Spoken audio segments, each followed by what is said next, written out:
It's video and images continuing to make national headlines. Inmates running free, chanting and burning things at the downtown city jail.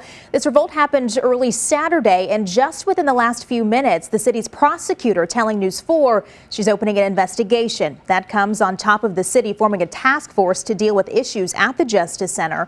News 4's Ray Preston is live from there tonight. Ray?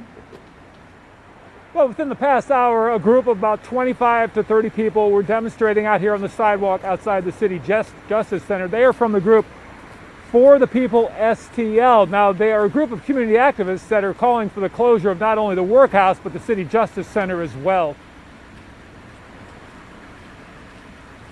Disturbance lasted about 7 hours and was finally brought under control mid-morning on Saturday.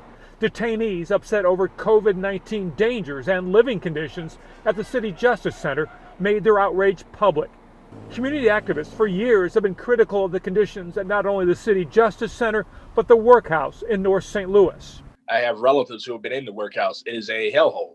That is the last, I would not send my worst enemy there. Critics have said the conditions at the Justice Center are putting detainees at risk for COVID-19. But city leaders say they believe their protocols are working. If they request to be tested for COVID, it's done immediately. We have no issues as it relates to that. He says the city has plenty of personal protective equipment and masks are provided on a regular basis and replaced when requested. A corrections task force being led by former Missouri Supreme Court Chief Justice Michael Wolff is now being put together to look into the disturbance and conditions. This is a security camera shot of the 4th floor Monday afternoon. Damage had largely been cleaned up. On Saturday, detainees were able to compromise the locks on the cells, freeing other detainees.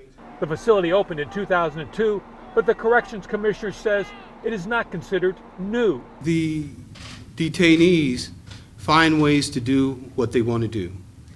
When we discover those, we address it and fix it.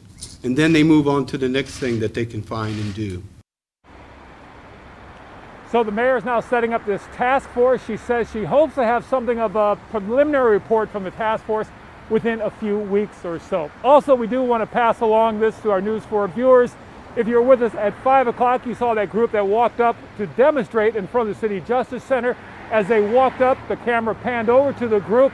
Some in the group were holding some signs that contained a word that some people do find offensive. We inadvertently showed that on our air. Again, News 4 does wish to apologize to viewers who were offended by that.